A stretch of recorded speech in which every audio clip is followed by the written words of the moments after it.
Watch your step if you come up near this left curb. We have these flood curbs around here. Some of them are unnaturally high. Let's stop here for a second. If you look, you see that red light right there? The last one? Right beyond that red light, it's grass. That's the river. That's the Willamette River. It is right there. We are now standing on what is now known as Harvey Milk, but this was actually Stark Street. This is Portland's first official street.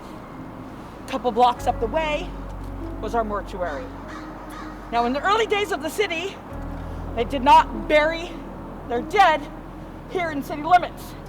They buried the dead on the other side of the Willamette, also on Stark Street, in our first and said to be haunted cemetery, Lone Fir Cemetery. Now, being that it was expensive to transport the dead, I got big energy that no bird poop's gonna fall. Big energy. It was very expensive to transport the dead. So instead of transporting the dead, they embalmed them.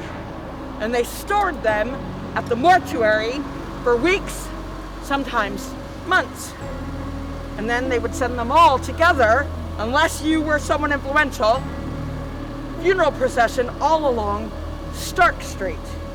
Many people say that the many funerals which were led on Stark Street has left us with a notoriously haunted entire street. Often people walk through the street alone in the dead of night, and they feel as though they are walking amongst a crowd, but they are all alone. Sometimes they hear conversations near them, but most often people tend to hear horses trotting, believed to be the horses which once led all of those early funeral processions. So let us walk for a block on our haunted Stark Streets. Take a good look up that stairway. You might feel a pretty creepy vibe. Yeah. So in the last 2 years, I've had 3 separate guests, which is not a lot considering that I've guided like 1,500 tours. I've had 3 guests swear that they've come face to face with an old woman. She just shows up. But we've seen it through cameras. I saw something crawling along that first stairwell. And in October, I had a guest take multiple pictures, and this showed up in one of them. But only one of them. I thought that maybe it was a glare, except for that it only showed up in one. So maybe it's nothing, but that looks like some sort of embryonic face of some sort. Yeah, pretty gnarly, I don't know.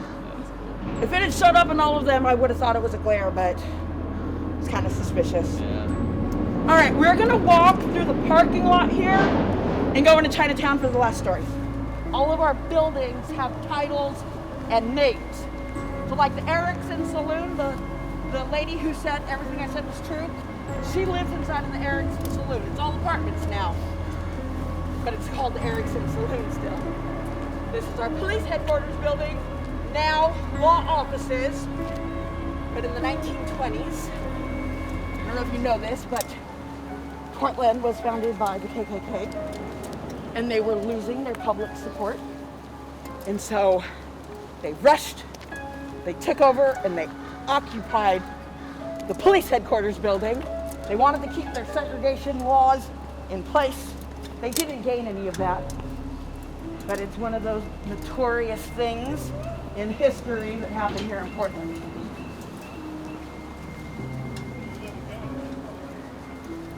And then it's interesting that this is where they would put the Scientology building, right here on this corner. I don't know if you're familiar with like Jack Parsons. Yes. The rocket fuel guy, he invented solid rocket fuel. Okay. But he was also doing ritual magic with L. Ron Hubbard. Are you familiar with the Tong War? The Tongs? Which was the Chinese community. They say that in 1909, the laws about the opium trade changed. They wanted to control the import-export.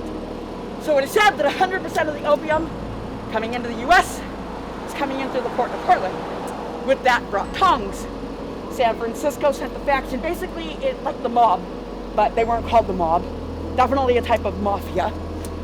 And when the tongs got tong on tong war ensued, it escalated into a 13-minute shootout up on 2nd and Alder, about 6 blocks away.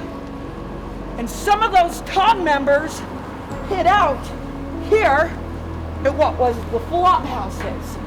This side of town, they say that the Chinese were not allowed on this side of town, so they thought they could safely hide out. But they were found by other Tong members, and they were assassinated here where the Embassy Suites now stands. Beautiful.